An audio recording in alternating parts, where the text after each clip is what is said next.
할례는 마음에 할지니, 이런 제목으로 로마서 강의를 이어가겠습니다. 로마서 2장에서 바울이 분명하게 밝히고자 하는 주제는 구원은 하나님에 대해서 무지하여 하나님을 멸시하고 거부하는 이방인들에게만 필요한 것이 아니라 하나님에 대해서 잘 알고 자신들은 율법에 정통한 자들이기에 당연히 구원을 받은 자들이라고 오랜 세월 동안에 그렇게 스스로 믿고 착각하고 있었던 유대인들에게도 반드시 필요하다는 사실을 논증하는 것이었습니다. 하나님께서 택하신 백성이고 율법을 수요하신 민족이라 할지라도 그들이 하나님을 올바로 신앙하지 않고 그 율법의 도에 온전히 복종하지 않을 때 유대인들이 자랑하는 그 어떤 것도 하나님께는 인정될 수 없다는 점을 바울은 분명하게 밝히고 있습니다. 이로써 사랑하는 동족인 유대인들이 하나님을 향한 진정한 믿음으로 돌이켜야 될 것을 사도는 강력하게 촉구하고 있었던 것을 볼 수 있는 것입니다. 사도는 이제 유대인들의 자부심의 원천이고 그들의 자존심의 마지막 보루인 할례의 문제를 정조준하고 있습니다. 그들의 신앙의 중대한 착각과 오류를 거침없이 공격하면서 이제 그들을 벼랑 끝으로 몰아가고 있는 사도의 논리는 더욱 그 날 끝이 날카롭게 세워져 있음을 보게 됩니다. 오늘 본문의 25절에서 26절을 다시 보겠습니다. 당신이 율법을 행하면 할례는 유익합니다. 그러나 당신이 율법을 어기면 할례는 받지 않는 것으로 되고 맙니다. 그러므로 할례를 받지 않은 사람들이 율법의 요구 조건들을 지키면 할례를 받지 않았지만 할례를 받은 것으로 여겨지지 않겠습니까? 이렇게 기록되어 있습니다. 자, 여기서 우리는 먼저 할례가 가지고 있는 영적 의미가 무엇인지를 생각해 볼 필요가 있습니다. 할례는 하나님께서 이스라엘 백성들에게 명하시는 것으로 이것은 이스라엘 백성들과 언약을 맺으셨다는 표시이고 보증이었습니다. 그러나 할례는 그 자체만으로 하나님의 진노를 피할 수 있는 부족 같은 것이 결코 아니었습니다. 그럼에도 불구하고 이스라엘 백성들은 이 할례를 그들의 구원의 보증수표로 여겼습니다. 할례가 구원의 능력을 가지고 있다는 미신적인 그런 믿음을 그들은 가지고 있었던 것입니다. 랍비들은 할례 받은 사람들은 지옥에 내려가지 않는다고 믿고 할례는 이스라엘을 지옥에서 구해줄 것이라고 그렇게 가르쳤습니다. 할례는 언약 공동체의 일원이라는 표시이기는 하지만 그 자체만으로 언약 공동체 일원의 자격을 부여해 주는 것은 아니었습니다. 할례를 행한 자는 율법을 지켜 행하고 하나님의 법에 순종하며 하나님을 경외하고 하나님을 올바로 신앙하는 믿음을 반드시 수반해야 했습니다. 할례를 받았다는 이유로 하나님 앞에서 범한 모든 죄와 불순종이 저절로 소멸되거나 면책되는 것이 결코 아니라는 것을 유대인들은 어리석게도 알지 못했던 것입니다. 유대인들의 신앙의 오류는 하나님께로부터 아무런 대가 없이 받은 모든 특권들을 자신들의 독보적인 우월함과 의로움을 증명하고 자랑하는 수단으로 삼았다는 것입니다. 하나님께서 그들에게 율법을 주시고 선민으로 삼은 것만으로 그들은 구원을 받았고 심판을 면하게 되었고 언제나 하나님의 은총 아래 있게 되었다고 그들은 착각한 것입니다.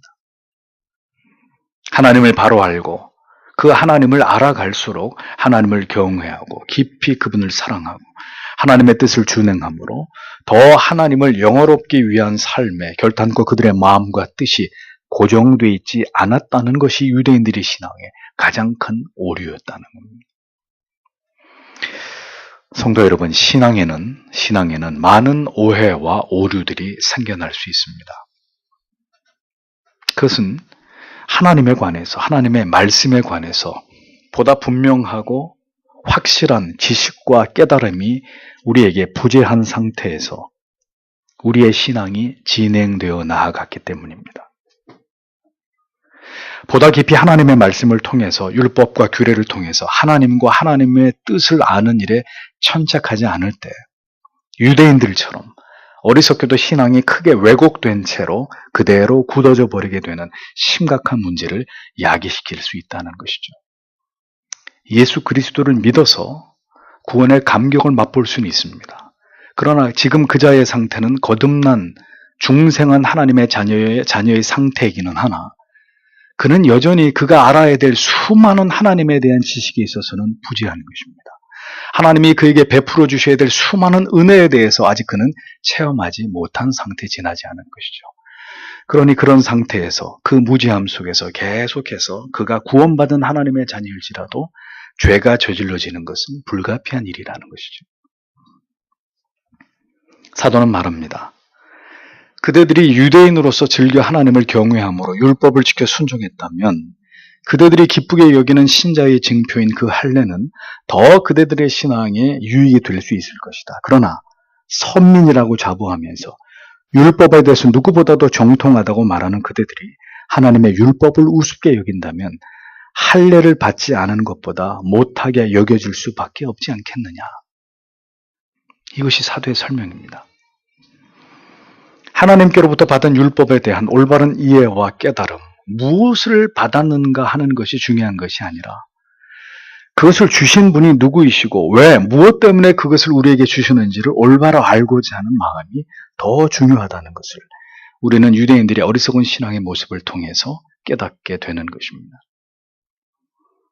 유대는 하나님께서 택하신 민족이었고 친히 그들에게 하나님 자신을 보이셨고 하나님의 율법과 언약을 그들의 손에 쥐어주신 나라였습니다. 그들에 대한 하나님의 특별하신 사랑을 수도 없이 언급하셨고 그 하나님을 알라고 촉구하셨으며 하나님을 올바로 경외하기를 오랫동안 하나님은 기다리셨습니다. 그러나 그 긴 시간 하나님께서 그들에게 주신 율법과 규례와 법도를 통해서 그들은 하나님을 알려고 하지 않았습니다. 아니 정확히 말하면 하나님을 알고자 했던 그들의 모든 노력들은 하나님이 원하시는 뜻을 지향한 것이 아니라 자신들이 원하는 것을 쫓았을 뿐이었습니다. 그들은 하나님께서 보내신 선지자들을 핍박했고 그들의 경고를 비웃었고 언제나 하나님의 뜻과 반대되는 길로 행하기 일쑤였던 자들이었습니다. 가장 좋은 것을 하나님께로부터 받았으면서도 그것의 가치를 바로 알려고 하지 않았고 그래서 감사하지도 기뻐하지도 않았던 이스라엘 백성들이었습니다. 그들의 그 무지한 신앙의 절정은 바로 하나님의 아들이 이 세상에 메시아로 오셨음에도 불구하고 그를 부정하고 거부하고 불신한 것이었습니다. 이 같은 유대인들의 어리석은 모습은 우리에게 많은 것을 교훈하고 있습니다. 하나님의 특별하신 섭리와 작정하심 가운데 남다른 은혜를 받았고 얼마든지 하나님께로 더 가까이 나아갈 시간들이 있었지만 더 힘써 하나님을 알고 하나님을 깊이 경험할 기회가 있었음에도 그 모든 것을 다 허비하면서 살아온 것은 아닌지 우리의 지나간 시간들을 우리가 돌아볼 필요가 있다는 것입니다. 믿음의 가정에서 누구보다 일찍 하나님에 대한 말씀을 들었고 기도를, 예배를, 하나님을 경외하는 도를 배운 우리가 이제 자랑할 것이라고는 누구보다 내가 교회를 오래 다녔다는 것이 전부일 뿐 우리가 가슴으로, 온 마음으로, 영혼으로 하나님을 경외하고 사랑하고 그 도에 즐겨 복종하는 삶을 살아가고 있지 않다면 유대인이며 할례를 받은 자임을 그토록 자랑스러워했음에도 불구하고 그러한 외적인 조건이 결코 그들을 하나님의 선민으로 인정할 수 없다는 이 단호한 말씀처럼 우리 자신의 오늘까지의 신앙이 하나님께로부터 결코 인정받을 수 없는 것일 수 있다는 사실을 우리는 깊이 생각해 보아야 한다는 것입니다. 오래 교회를 다니고 직분을 받아서 하나님을 열심히 섬겨왔다고 자부할 수 있을지라도 하나님께서 보시기에 우리의 영혼과 삶과 행위가 하나님께로부터 받은 바 그 은혜와 사랑에 대해서 마땅히 살아가야 될 율법을 지켜 행하는 삶이 아니라면 날마다 죄와 더불어서 치열하게 싸워 나아가는 참된 신자의 그것이 아니었다면 우리가 생각하고 있는 구원의 확신은 견고하고 올바른 것인지를 진지하게 성찰해 볼 필요가 있다는 것입니다. 우리는 이 점에서 한 가지 의문에 대해서 다시 짚고 넘어갈 필요가 있습니다. 이같이 율법을 행하고 하나님의 계명에 순종함으로 인한 의로움과 이를 하나님께서 기뻐하심을 하나님의 의롭다 인정하심을 거듭 바울이 유대인들에게 강조하는 이유가 도대체 무엇인가? 분명 우리가 알고 있는 구원은 행함을 통해서가 아니며 믿음으로 말미암는 것이고 인간의 노력이 아닌 하나님의 선물임이 틀림없는데도 왜 사도는 유대인들에게 율법을 지켜 행함을, 하나님께 순종함을 자꾸 강조하는 것으로 이렇게 보여지는지 이 부분에 대한 명쾌한 이해가 있어야 한다는 것입니다. 구원은 분명히 믿음으로 말미암아 의롭다 하심을 얻음으로 인함입니다. 그러나 야고보 사도는 분명히 말했습니다. 행함이 없는 믿음은 죽은 믿음이다 라고 정의했습니다. 예수 그리스도를 구주로 믿고 그 사랑과 은혜를 경험한 사람이라면 마땅히 성령이 그 안에서 이제는 옛사람의 모든 것들을 점진적으로 소멸시켜 나아가면서 새로운 질서와 법을 따라서 살아가도록 만드시는 생명의 역사를 한 영혼 안에서 이루어 가십니다. 그러하기에 거듭난 하나님의 자녀는 이제 하나님의 의와 거룩과 선을 지향하면서 살아가고자 하는 분명한 영혼의 경향성이 생겨나게 되므로 그것을 지향하는 마음을 갖고 살아가게 됩니다. 그러나 그렇게 우리의 영혼의 방향이 분명하게 정해진 것과는 달리 우리의 육신은 여전히 죄의 법 아래서 배회하고 방황하려는 마음을 온전히 버리지 못한 상태로 구원받은 신자의 삶을 살아가게 되어 있다는 거죠. 육신으로 지어오던 죄악의 굴레에서 완전히 벗어나지 못하는 전적으로 타락하고 부패한 그 옛사람의 관성의 지배를 받게 되고 그가 구원을 받은 하나님의 자녀라 할지라도 연약함 속에서 그 육신으로 죄를 저지르고 유혹에 넘어지고 게으르고 나태함에 빠지게 되는 일들의 반복에서 완전히 자유로울 수 없다는 것입니다.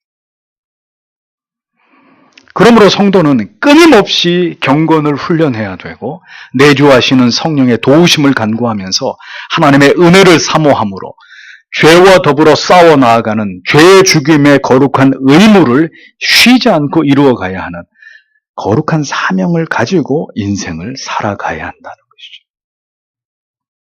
그런데 유대인들은 자신들이 율법을 매우 잘 알고 있고 할례를 받았다는 이 영적인 특권의식 아래 있었고 그리스도를 알지 못했고 하나님에 관해서도 올바른 지식과 믿음 위에 서 있지 않았기 때문에 그들의 신앙은 지금 보는 것처럼 총체적인 문제가 생겨날 수밖에 없었던 것이라는 거죠. 즉 유대인들의 신앙은 사상 누각과 같은 것이 될 수밖에 없었다는 것입니다. 무지는 죄를 낳고 그 죄의 반복은 결국 멸망의 길로 향하게 되는 길을 더 넓게 할 따름입니다. 사도가 그들의 신앙의 오류를 지적하기 위해서는 그렇기 때문에 먼저 누구보다도 율법을 잘 안다고 하면서도 율법을 지키고 있지 않는 그런 동력 자체가 그들에게 없는 유대인들의 이러한 모순된 부분을 정확하게 지적하고 드러낼 수밖에 없었던 것입니다.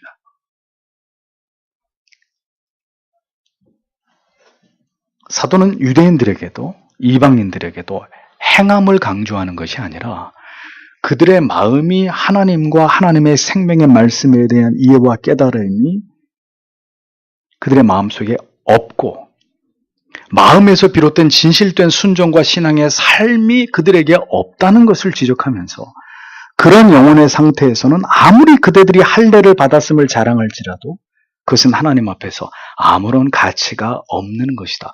바로 이 점을 사도가 일깨우고 있었던 것입니다. 자, 그러니 아무리 오래 교회를 다녔어도 여러분이 예수 그리스도를 깊이 만나고 그분을 열정적으로 사랑하는 마음을 갖지 못하게 될 때 그러면 오랫동안 교회를 다녔던 사람들의 마음에서 드는 생각이 무엇이냐? 어떻게 성경이 말씀하는 대로 사나? 나는 그렇게 살 수 없어. 그냥 내가 할 수 있는 만큼만 신앙의 외적인 형태를 유지하면서 난 그렇게 살 뿐이야. 이런 자포자기의 마음에 계속해서 짓눌리게 되는 그 상태가 계속되는 것입니다. 그런데 여러분, 성경은 어디에서도 그대가 믿어온 가치에 대해서 그냥 할 수 있는 만큼만 그렇게 살라고 어디에서도 말씀하고 있지 않습니다. 그러니까 복음에 대한 이러한 오해가 바로 유대인들과 같은 사변의 신앙을 만들어내는 것이라는 거죠. 성경은 예수 그리스도를 십자가를 경험함으로 예수 그리스도를 깊이 사랑하라고 말씀하고 있을 따름입니다. 힘써 하나님을 알고 하나님을 경외하고 그분을 신뢰하라고 말씀하고 있을 따름입니다. 말씀대로 살기 힘드니까 그냥 할 수 있는 대로만 그렇게 살고 아무런 부담 갖지 말고 그렇게 그게 복음의 초점이 아니라는 거예요. 그렇게 오래 교회를 다녔어도 우리가 이렇게 성경의 진리를 오해하고 있으니 율법주의적인 삶에 매여 있고 그 신앙이 도무지 성장하지 못하는 안타까운 모습에서 벗어나지 못하는 것입니다. 먼저는 신자로서 어떻게 사느냐가 핵심이 아닙니다. 먼저는 하나님을 아는 것입니다. 예수 그리스도를, 그분이 지신 십자가의 의미를 지식이 아닌 가슴으로 나의 모든 세포 하나하나에 그것이 각인되는 것이 가장 최우선입니다. 그것이 되어야 그 믿음에서, 그 사랑에서 하나님을 기쁘시게 하고자 하는 신자의 삶이 나타나는 것이죠. 사도가 유대인들에게 그리고 이방인들에게 강조하는 행함은 구원에 필요한 행함이나 인간의 노력을 의미하는 것이 아니라는 것을 여러분은 분명히 이해하실 필요가 있는 것입니다. 이런 의미에서 26절에서도 무할례자 즉 이방인이라 할지라도 율법을 주신 하나님의 의도와 목적을 성취함으로 하나님을 경외함으로 그 모든 율례와 법도를 지키면 그가 마치 하나님의 언약의 백성으로 할례를 받은 유대인처럼 하나님께서 그를 그렇게 대우해 주지 않겠느냐라고 사도는 강력하게 이 부분을 논증하고 있었던 것입니다. 사도의 이러한 논리는 유대인들의 모든 자존심을 무너뜨리고 그들이 가지고 있었던 그릇된 자기 우월감에서 비롯된 그 구원의 확신을 완전히 깨뜨려버리는 무쇠 같은 책망과 훈계였습니다. 이방인이라 할지라도 하나님을 경외하고 그분을 깊이 신뢰하고 사랑하는 그 마음으로 기꺼이 율법을 지켜서 순종하는 의로운 삶을 살아간다면 그자야말로 하나님의 자녀로 할례받은 유대인처럼 인정받음에 있어서 무엇이 문제가 되겠느냐. 사도는 유대인들에게 그렇게 반론을 제기하고 있었다는 거죠. 훌륭하고 탁월해 보이는 신앙의 어떤 외적인 조건이나 자격도 그가 보여주는 하나님을 경외하는 삶의 진실성의 결여를 대신할 수는 없는 것입니다. 신앙의 연수가 아무리 오래되었고 교회 안에서의 그의 신분이 어떠하든 그 자신의 삶이 하나님 앞에서 정직하지도 진실하지도 하나님을 두려워하지도 하나님을 사랑하지도 않고 있다면 그리스도의 십자가의 구속의 은혜로 말미암은 그 구원의 감격으로부터 멀어져 있다면 그것은 여러분들에게 자주 말씀드린 바대로 그것은 종교적인 고도의 위선과 가식일 따름이라는 겁니다. 그것은 하나님이 기뻐하시고 인정하시는 믿음이 결코 아닙니다. 우리가 자랑할 수 있는 것은 아무것도 없습니다. 우리에게는 하나님 앞에서 인정을 받을 수 있는 신앙의 그 어떤 외적인 조건들이 절대로 존재하지 않는다는 것을 우리는 잊지 말아야 합니다. 대를 이어오고 있는 기독교적인 가풍과 내력, 올바른 신학과 전통을 신봉하고 그것을 외형적으로 유지하고 지켜오고 있다는 자부심, 이런 것들이 하나님을 두려워하고 사랑하고 그의 아들 예수 그리스도께로부터 받은 형언할 길이 없는 그 사랑에 감격하고 감사하는 그 마음과 깊이 결합되어 있고 결연히 연결되어 있는 것이라면 그건 더없이 귀한 은혜가 아닐 수 없습니다. 그러나 그 모든 외형적인 신앙이 아름답고 고상해 보이는 모든 신앙적인 열심들이 실제의 삶과는 전혀 동떨어진 채로 여전히 하나님을 멸시하고 그 말씀과 계명을 철저하게 우습게 여기고 있는 그런 이율배반적인 삶을 교묘히 가려주는 위장막 같은 것일 뿐이라면 그것은 모두 하나님 앞에서 거짓되고 하나님을 기만하는 악하고 헛된 것일 뿐이라는 것을 우리는 절대 잊지 말아야 되는 것입니다. 우리는 유대인들의 그릇된 신앙의 모습을 통해서 하나님을 신앙하고 있는 우리들의 신앙의 모습을 정직하게 들여다볼 수 있어야 합니다. 가장 교회를 오래 다닌 신자의 모습 속에서 가장 성경을 많이 안다고 자부하는 자들의 삶 속에서 가장 이기적이고 물질에 대해서 누구보다도 탐욕적이고 언제나 육신의 쾌락을 추구하는 일에 기웃거리면서 그의 삶이 온통 거짓과 오만한 모습만이 전부일 뿐이라면 우리는 기억해야 합니다. 그의 자랑과 자부심의 원천인 할례는 모두 하나님 앞에서 무할례가 되고 만다는 것을 말이죠. 오늘도 하나님께서 원하시는 신앙은 언제 예수를 믿게 되었던 간에, 그가 과거에 얼마나 많은 죄를 지으며 살아왔던 간에, 그가 체험한 하나님의 놀라우신 사랑과 예수 그리스도의 대속의 은혜 앞에서 철저하게 자기를 낮추어서 하나님을 경외하는 삶으로 세상의 빛과 소금으로 살아가는 것입니다. 그 사람의 신앙이야말로 무할례가 할례로 하나님 앞에 인정받을 수 있는 참된 신앙이라는 것을 우리는 분명히 기억해야 되는 것입니다. 율법에 의도하는 바는 하나님을 온전히 신뢰하는 삶입니다. 율법은 이스라엘 백성들이 행해야 될 바와 행하지 말아야 될 바를 말씀하시므로 그들이 어떤 상황에서든 하나님을 의지하고 그 은혜 베푸심을 바라보면서 세상의 다른 길로 행하지 않고 이방인들의 삶을 본받지 않으면서 구별된 신자의 삶을 살아 하나님께 영광을 돌리는 길을 제시해 준 것이 율법입니다. 그러므로 유대인들이 할례를 받았고 그 율법을 안다는 것만으로 결코 그것을 자랑스러워하거나 구원의 증거로 삼는 것은 어리석은 것이었다는 거죠. 오히려 율법의 정신을 따라서 이방인이라 할지라도 하나님을 견고히 신뢰하고 그 은혜와 도우심을 구하면서 하나님을 경외하는 마음으로 율법에 지켜 순종하며 살아갈 때 하나님이 그것을 더 기뻐하시고 인정해 주셨다는 것을 우리는 분명하게 이해할 필요가 있다는 것이죠. 신약시대 이후에 이러한 율법의 목적은 이제 율법을 완성하러 오신 예수 그리스도께로 집중하게 하기 위한 가정교사, 몽학선생의 기능으로 바뀌었습니다.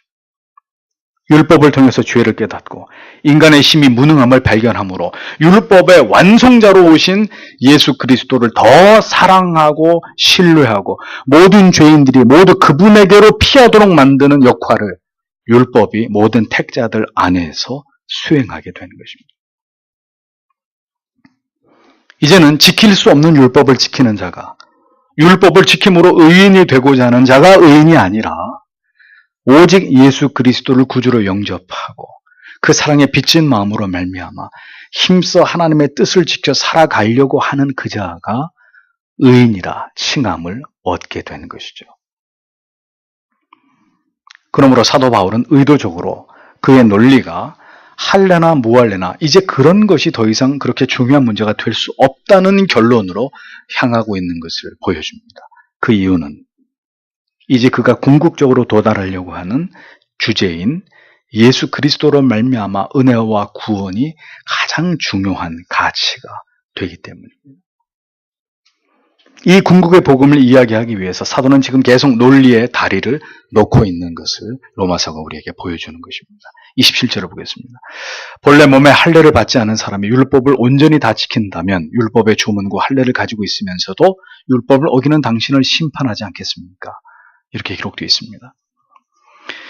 할례를 받지도 율법을 알지도 못하는 이방인들이 하나님을 경외함으로 모든 율법을 완전히 지켜 행하고 반대로 율법의 모든 조문을 가지고 있고 그것을 통달하고 있으며 할례까지 받은 유대인들이 율법을 어긴다면 그들은 지금까지 이방인들을 무시하고 경멸하였지만 이제는 상황이 반대가 되어서 그 이방인들이 이제 유대인들인 당신들을 비난하고 정죄하고 심판하지 않겠냐고 바울은 질문하고 있었습니다.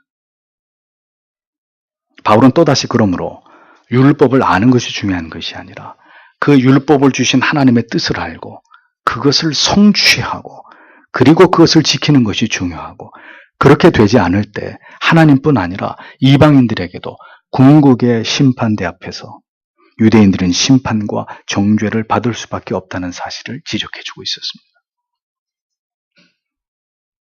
여러분, 유대인이라는 타이틀은 지금도 전혀 빛을 발하지 못하고 있습니다.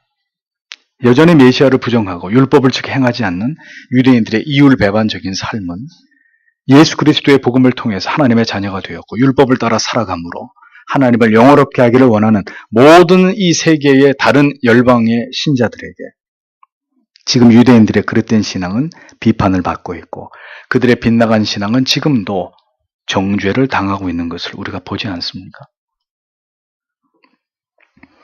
유대인이든 이방인이든 율법을 지킴으로 의롭다함을 얻을 길은 영원히 없지만 예수 그리스도를 믿음으로 의롭다함을 얻은 이 시대의 모든 이방의 신자들은 여전히 율법을 붙들고 자신들을 선민이라고 자부하면서 어리석게도 하나님께 불순종하고 있는 이스라엘들을 불쌍히 여기고 있는 것이죠.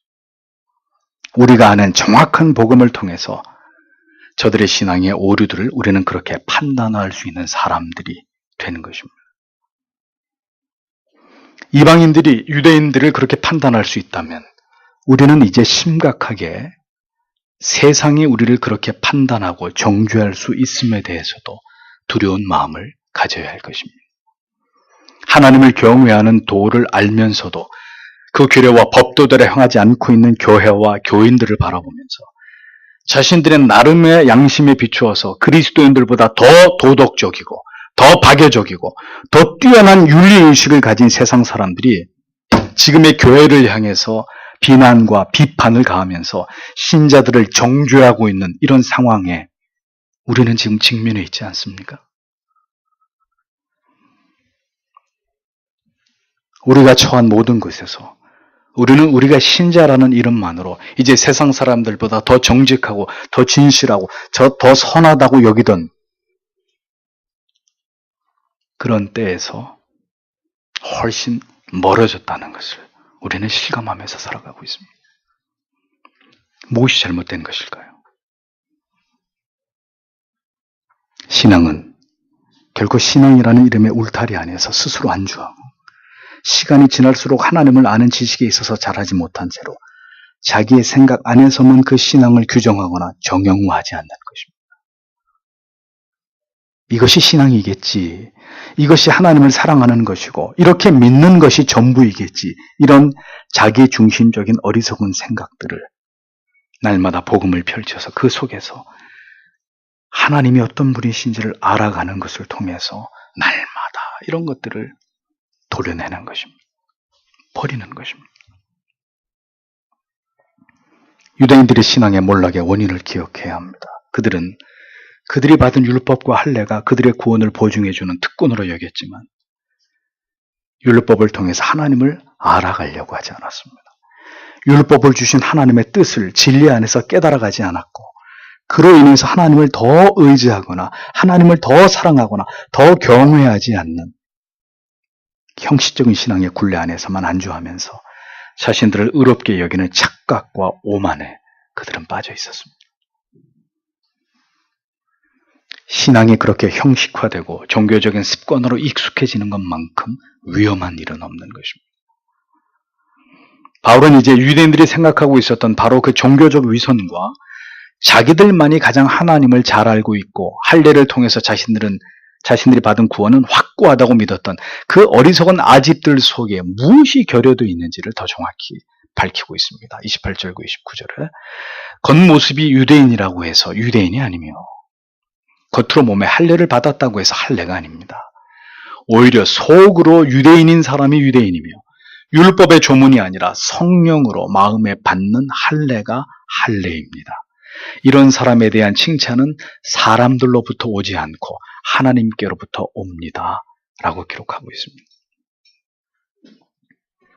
바울은 진정한 유대인, 진정한 그리스도인, 진정한 할례, 진정한 인정과 칭찬은 누구로부터 말미암아야 되는지 이 모든 의미들이 무엇인지를 설명하고 있었습니다.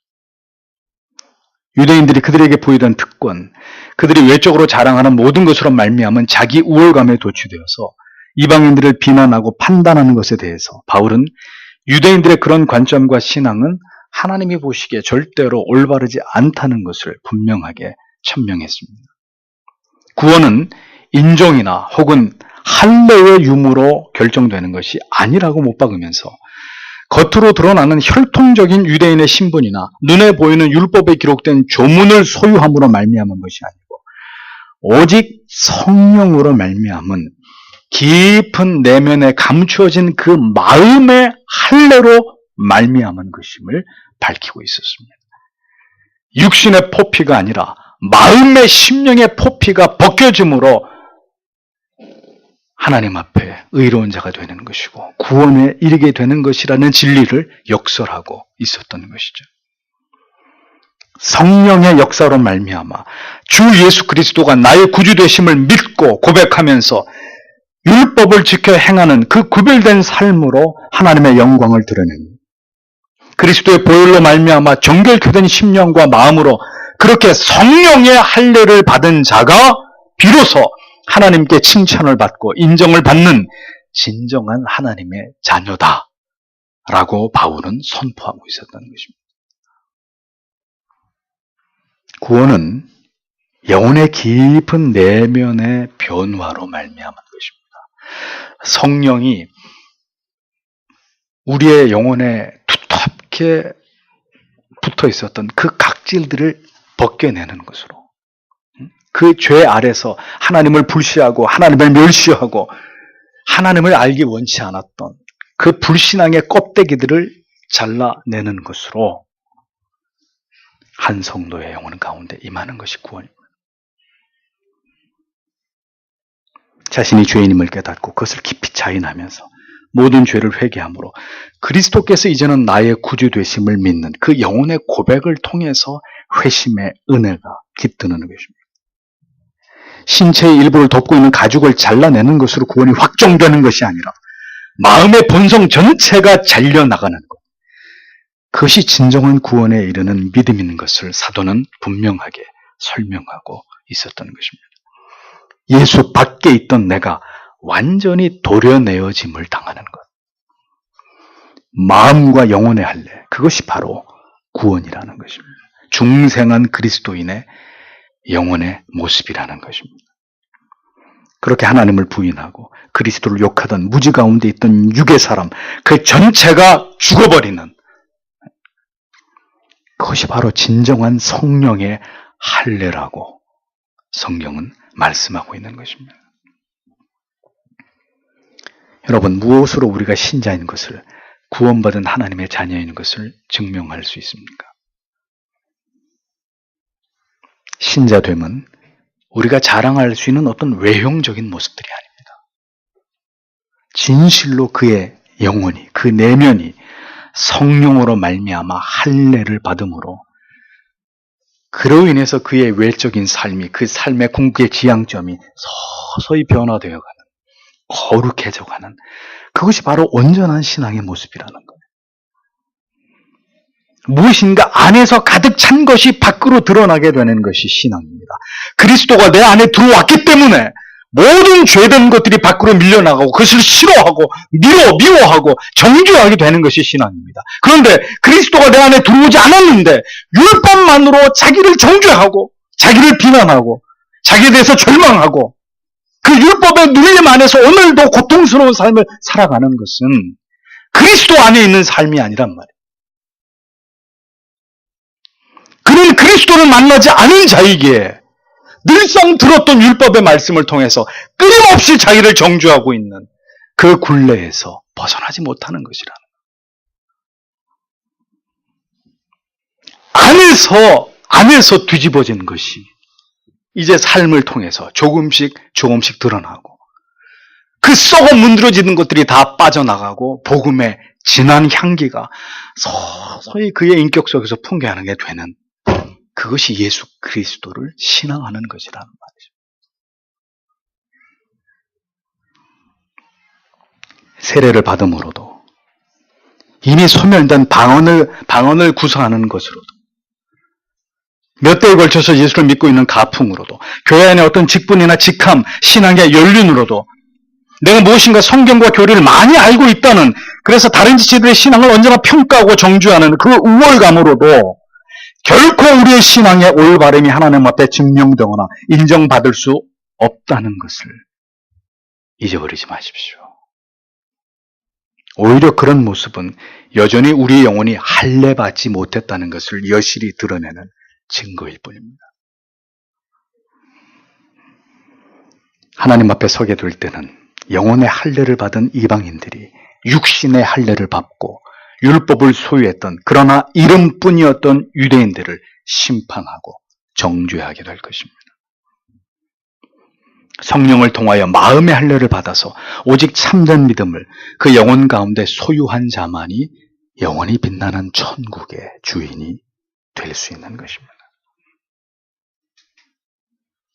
구원의 확신을 얻기 위한 어떤 안전장치도 구하거나 찾지 마십시오. 그것은 우리의 영혼에 인쳐져 있는 것이지 우리의 행위에서 삶에서 나타나는 것이 아닙니다. 하나님 앞에서 우리가 택함을 받은 하나님의 자녀임을 외적으로 증명해 줄 그 무엇에도 의존하지 마십시오. 그런 것들은 존재하지 않습니다. 유대인이라는 사실도 할례를 받았다는 것으로도 경건이 없는 외적인 의식만 있을 뿐인 율법의 조문으로도 그 무엇으로도 유대인들의 신앙은 하나님 앞에서 인정받을 길이 없었습니다. 이 땅에서 수많은 사람들의 칭찬과 명성을 얻었더라도 대형 교회 목사님으로 누구나 이름만 대면 다 아는 그런 명예를 얻었더라도 그 믿음이 하나님께서 보시기에 합당한 것이 아니라면 그에게 임할 하나님의 칭찬은 영원히 듣지 못하게 될 것입니다. 우리는 진정으로 하나님께서 인정해 주실 그 믿음을 가졌고 그 신앙을 지향하고 있는 자인지를 돌아보아야 합니다. 유대인들은 서기관들과 바리새인들과 율법사, 대제사장들 그들의 문제는 하나님을 기쁘시게 하고 하나님께 인정받는 것에 마음을 두지 않았고 어디에 마음을 뒀습니까? 그는 많은 저작거리의 사람들에게 그들의 인정과 칭찬과 존경을 받는 것에만 집착하고 목말라 했다는 것이죠. 사람을 의식할 때 우월감도 생기고 열등감도 생기는 것입니다. 신앙이 이렇게 하나님의 불꽃 같으신 시선이 아닌 사람들의 시선을 의식하게 될 때 결국은 본질에서 벗어나게 되는 우월감에 빠지든지 열등감에 빠지든지 이런 폐단을 낳게 되는 것입니다. 유대인들이 그러했습니다. 자신들이 선민이라는 우월감도 할례를 받은 자로서의 자부심도 모두 자신들이 벌레처럼 야만인처럼 여긴 이방인들과 자신들을 비교한 어리석음에서 비롯된 것이었다는 거죠. 궁극의 심판자이신 하나님을 그들이 더 깊이 의식해야 했고 그 하나님을 두려워하면서 그 하나님을 온전히 신뢰했었더라면 그들의 신앙이 이같이 빗나간 길로 망가지지는 않았을 것입니다. 평생을 사람들을 의식하면서 교회를 다녔다면 사람들의 인정과 칭찬과 내가 받은 물질적 축복과 형통에 대해서 모든 사람들이 부러움을 사는 일에 대해서만 즐거워하면서 그렇게 교만하여 자기를 사랑하는 일에만 얽매여 살았다면 그는 필시 유대인들과 같은 헛된 신앙과 오만의 각질로 그 영혼이 온통 뒤덮여 있을지도 모를 일입니다. 참된 신자됨에 진정한 예수 그리스도의 몸 대신 교회됨의 칭찬과 영광은 여러분 사람들로부터 오는 것이 아닙니다. 잊어버리지 마십시오. 오직 그 심령과 폐부와 영혼과 마음 깊은 곳까지 감찰하시는 하나님께서 오늘도 여러분의 가난하고 애통하며 의에 굶주린 영혼들을 들여다보십니다. 오늘도 예수 그리스도만을 사랑하고 그 십자가만을 자랑하려는 그 간절한 마음을 자기의 약함을 자랑하면서 창녀와 세리처럼 오늘도 자신이 얼마나 추악한 죄인인지를 깨달아서 그저 눈물로 그 앞에 엎드릴 뿐인 그런 겸비한 마음으로 그 십자가 앞에 무릎을 꿇는 자들을 오늘도 하나님께서는 기뻐하시고 그런 자들을 찾고 계시는 아버지시라는 거죠. 무엇을 자랑하는 삶입니까? 누구에게 칭찬과 인정을 받고자 하는 신앙입니까? 우리 모두 궁극에는 누구 앞에 서게 될지를 절대로 잊지 않으시기를 바랍니다.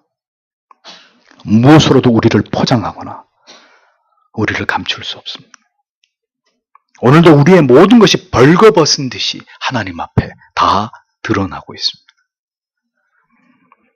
그러므로 우리는 오늘도 보다 정직한 모습으로 그리고 진실된 마음으로 예수 그리스도의 십자가 앞에 서기만을 간절히 소원해야 합니다.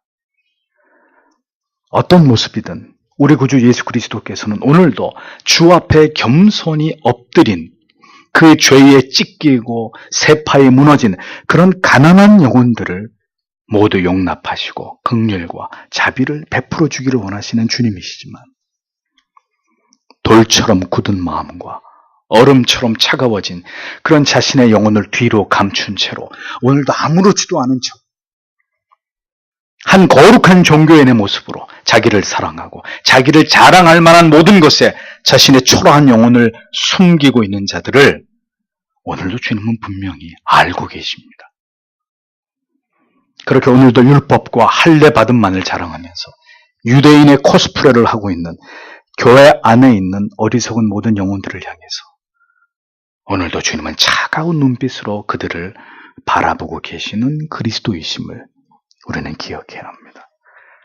그러므로 성도 여러분, 말씀을 따라서 살 것이냐 살지 말 것이냐, 그렇게 할 수 있느냐 없느냐, 그것이 관건이 아니고 오늘도 나는 예수 그리스도를 찾고 있는가, 그분이 내 인생 속에 왜 필요한지에 대한 분명한 깨달음을 추구하고 있는가, 나는 정말 온 마음을 다해서 하나님을 사랑하고 있는가를 먼저 물어보셔야 합니다. 오늘도 성경의 진리 속에서 나는 얼마나 율법과 복음이 우리에게 주는 이 풍성한 은혜들을 갈구하고 있는가를 먼저 자신에게 물어보셔야 되는 것입니다. 그리고 부디 주 앞에서 여러분의 마음을 물처럼 쏟아 넣으십시오. 예수여, 내 영혼을 소생시켜 주시고 이 해묵은 모든 가식과 위선의 껍질을 벗겨내시고 나를 회복시켜 주옵소서. 진정으로 마음의 할례를 받아서 내 영혼이 기쁘고 감사하고 참된 즐거움으로 주님의 뒤를 쫓아가는 제자의 삶을 살아가도록 하나님 오늘도 나에게 은혜를 베풀어 달라고, 이 불쌍한 가련한 죄인에게 하나님 그런 은혜를 부어주시기를 오늘도 주님 앞에 간절히 기도하는 하나님의 자녀들이 되셔야 하는 것입니다. 그자가 바로 마음의 할례를 받은 진정한 하나님의 사람인 것을 알기 때문이죠. 기도하겠습니다.